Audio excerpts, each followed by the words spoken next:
श्री स्वामी समर्थ. लाल भोपळा मी विकत आणलेला होता आणि मस्त ह्या साईडला पीठ होतं, कारण की संध्याकाळचं पीठ वेगळं असतं, त्यांचं आहे ना माप घेतलेलं होतं, ते मी हे करून घेतलं.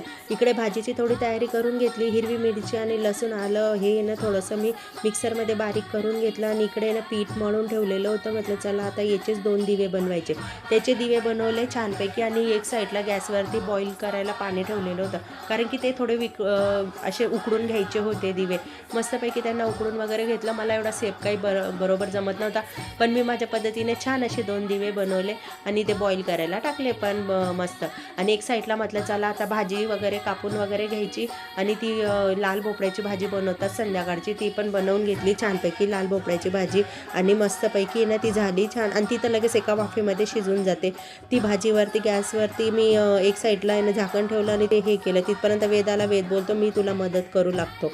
मी त्याला लाटून देत होती आणि तो टाकत होता, म्हणजे आमचे फुणके असे होत होते बिना तेलाचे.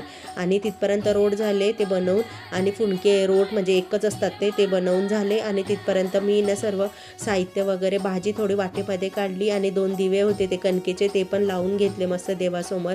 आणि ना पूजा अशी छानपैकी करून घेतली आणि मस्तपैकी लावले. आणि वेदला पण म्हटलं तू पण पाया पडून घे. तसं त्याचे पप्पा तर नव्हते, तर पप्पा गेलेले होते कामाला. म्हटलं आम्हीच दोघं होतो, मग आम्हीच पूजा वगैरे करून घेतली घरच्या घरी. आणि असा होता माझा आजचा दिवस. सकाळपासून माझी रोठांचीच पूजा चालू होती. बाय गाईज, कशी वाटली व्हिडिओ?